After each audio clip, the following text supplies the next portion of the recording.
Guys, welcome to Co Academy. Guys, in this video we'll be talking about a very famous sociologist called Emil Durkheim. Uh, Many people believe, and in fact that actually is the case, that Durkheim is a sociologist in the true sense of the word. I mean, why he is a sociologist in the true sense of the word? Because he applied empirical data to prove different social facts. I mean, sociology is all about applying scientific method to study the social phenomena, and that is what exactly Durkheim did. Okay, an example is his famous study about suicide, wherein he compared the data from different countries to assess why suicide rates in some countries were higher and why in some countries they were lower. Now, after this empirical study through data, he came up with various reasons, various sociological reasons that why in some societies suicide is higher. For example, he said that during times of economic crisis, suicide rates increase. He said that those societies which are integrated, that is where there is solidarity, suicide rates are less. So Durkheim was a positivist. Positivist. Who are positivists? They are basically social scientists in the true sense of the word. That is, they apply scientific methodology to study social phenomena, just like he studied suicide. Opposite of positivists is interpretivists, who actually do not rely on facts and figures. They rather study the motives of the people in order to understand social phenomena. Max Weber is a famous interpretivist. Okay, he studied social action, that is why individuals perform certain actions. So there is, in sociology, there is debate of positivism versus interpretivism, but Durkheim was a positivist. He was a social scientist in the true sense of the word. So talking about this text, Durkheim was one of the first true sociologists in that he used data to test theories. So as we just discussed it, he used data and facts and figures to test the theories. Durkheim's work suggested that solidarity is a vital component that holds society together. Remember that Durkheim was a functionalist. Now, who are functionalists? They basically believe that society is relatively stable, and social change is just a one-off event. I mean, social change is not a constant phenomena. It happens because of some disruptions. Otherwise, the institutions in a society like religion, politics, education, marriage, they are basically functional in nature. That's why that name functionalism. They perform various functions. For example, the function of marriage is reproduction and protection of the kids and socialization of the newborns and regulation of the sexual behavior, whereas the function of the schools is educating the kids, socializing them, preparing them for the jobs. So this is what functionalists believe. They believe that everything has a particular function, and societies are relatively stable and change is a one-off event. Moving on, so Durkheim had this gave this very important concept of solidarity. Solidarity integrates or hold society together because people see themselves as unified. Okay, so solidarity is when people think that they are part of the unified group. Okay, and they think that they are integrated in a well knit group. Okay, Durkheim points out that the type of society influences the type of solidarity. He actually distinguishes between two types of societies. Okay, one is primitive societies, that is those societies which were before the industrial era, and the second one are modern capitalist societies, modern industrialized societies. And he says that in primitive societies there was the solidarity was about all mechanical solidarity, and in modern societies it's about organic solidarity. Let's talk about this in detail in the next slide. So here, mechanical or organic solidarity. Durkheim says that in the both in the older societies and in the new societies, people are well knit. Because he was a functionalist, he believed that society is relatively stable and there is solidarity among people. But he says that in the previous and primitive societies, the the solidarity was due to mechanical reasons, and he gave this the name of mechanical solidarity, whereas in modern societies there is concept of organic solidarity. Now, what is mechanical solidarity? It refers to the state of community bonding in traditional societies in which people share beliefs and values and perform common activities. Like when you talk about primitive societies, people believed in tribal values, okay? They believed in tribal values, the honor of their tribe, and and based upon that honor and their tribal values, they were willing to fight other tribes for decades. So that made them togetherness, that gave them a feeling of togetherness. That's what solidarity means, and this was a kind of mechanical solidarity. There was a community bonding between those people in traditional societies. They had shared beliefs. For example, in primitive societies, those societies were small in nature. For example, a tribe had 1,000 people, and they worshipped sun god, whereas another tribe, they had 2,000 people, and they worshipped the god of moon. So they had this common shared beliefs and values, and they performed common functions, like that there was no division of labor. All the men would participate in the hunting activities. So there was no division of labor. Women would participate in collecting berries.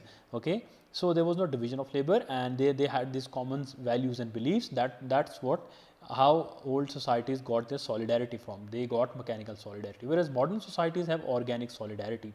Organic solidarity occurs when people live in a society with a diverse division of labor. This forces people to depend on one another for survival. So, in modern societies, Durkheim, the functionalist, believes that there is also solidarity. People are well knit into the society, because modern solidarity is, despite the fact that there is division of labor in the society. Well, the logical conclusion should be that when there is division of labor, people are more independent of each other. They have their own personalities, and hence there shouldn't be any solidarity. But in fact, that's not the case. People in modern societies, even you look around, even though there is division of labor, the society is relatively stable and there is solidarity. Why? Because with division of labor, the people become more and more interdependent on each other. For example, if I am a doctor by profession, and somebody is an engineer, okay, now the doctor knows only about patients and medicines, whereas an engineer knows more about how to construct a house. So if a doctor wants to construct a house, he has money, then he has to consult an engineer, okay. So there is organic solidarity. Because of the division of labor, people are more dependent on each other. That's why there are different institutions, and all those institutions work in collaboration with each other. So Durkheim states that the modern division of labor is less about economies of scale, that is economy, and more about solidarity. Of course, it sounds a bit counterintuitive, but for Durkheim, the primary purpose or which division of labor served is to create solidarity, organic solidarity. He says that economic efficiency was basically a secondary purpose of division of labor. Uh, so once again, you can see that Durkheim, being a functionalist, he believed that old as well as modern societies, they have this solidarity, and that's what functionalists are all about. They say that everything which exists in a society, it exists for good. So Durkheim's solidarity and social control. Social control is another concept which Durkheim gave in his 1897 book Suicide. Durkheim proposed that two social forces, remember social forces, solidarity and social control, influence the chance of a person taking his or own life. His or own life means committing suicide. So two factors influence whether the person commits a suicide. Whether it depends upon the degree to which he is integrated in the society, that is his solidarity, and the second is social control, that is how much he is regulated, how much the norms and values of the society regulate the individual, he regulate his conduct, that is called social control. So solidarity is the level of connectedness a person feels towards other in their environment. As we just talked about, that in primitive societies there was mechanical solidarity, and in modern societies there is organic solidarity. And the second aspect which defines whether a person or a society conducts suicide is the level of regulation in the society, how much the behavior of an individual is regulated, that is how much social control is there. Now social control refers to the social mechanisms that regulate person's actions.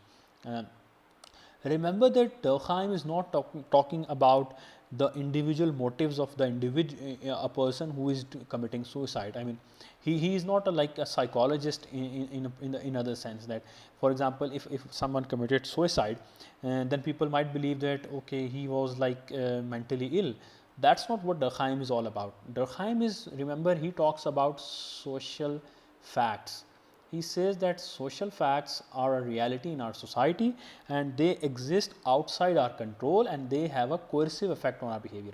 So when Durkheim talks about suicide, what he means is that some religious practices, in some religions people commit suicide, and a person who is during the periods of economic upheaval, for example 1929 Great Depression, people committed more suicide because people experience this lack of control in the society. So he is talking about these macro level factors which contribute towards suicide. A famous terminology used by Durkheim is suicidogenic impulses in a society. He says that in some societies there is more suicide and in some societies there is less suicide. Of course, people criticize this approach on Durkheim by saying that what about, in a one particular society more people commit suicide and less people commit suicide. So there are, even in a particular society, the rates of suicide vary. So it means that for suicide there are also psychological factors at play and not only social factors. But that's not Durkheim's point of view. He says that suicide is purely a social phenomena. So Durkheim described 4 types of suicides. Number 1 is egoistic suicide, when people lack solidarity.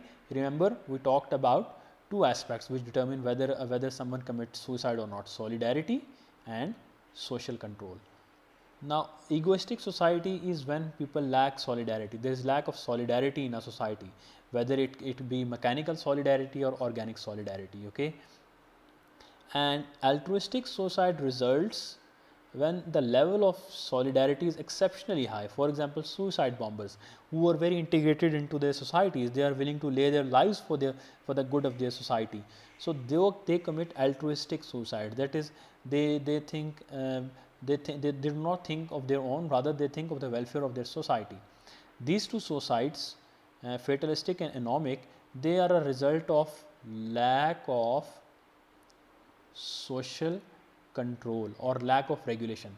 Number 1 is fatalistic suicide, result from too much social control. For example, slaves in the medieval times, they committed suicide because their conduct was regulated too much. They were not allowed to go about freely. They were given these tasks like pick up the cotton and how much time to sleep, how much to work. So their lives were too much regulated, and that's why they committed suicide. They resigned to fatalism. The second is anomic. It occurs as a result of rapid change and usually economic changes. So during rapid economic changes, there is lack of regulation. For example, when some people experience a meteoric rise in their wealth and level of standards, they break the connections with their previous ancestors. They break up. I mean, they move to cities, and the connection with their previous family, it breaks up. So there is no regulating force. Nobody is there to regulate their behavior. So this means that there is normlessness, and normlessness relates in anomic suicide. So talking about the examples, as you can see, that egoistic suicide, it is committed usually by those who are mentally ill and they are lonely and they are social outcasts, and usually the reason is that they are depressed because there is lack of social solidarity. They are not integrated into society. And the opposite of it is fatalistic suicide. Altruistic suicide. It's when the people are very highly knit into their society. For example, kamikaze pilots, suicide bombers, cult members. There is obligation to the group. They are willing to lay their lives for the cause of their group. Okay. So altruistic is when there is too much solidarity, social solidarity, and egoistic is when there is too little social solidarity. Talking about the regulation or social control, well, fatalistic is when the individuals are too much regulated in their behavior. For example, inmates, they are regulated too much, what to do, what not to do. Then elderly, they are also regulated too much. Their sibling, their basically sons and daughters, they decide what to do. And those who are terminally ill. So motivation is hopelessness. They are hopeless of their lives. Okay, slaves, for example, were hopeless of their lives.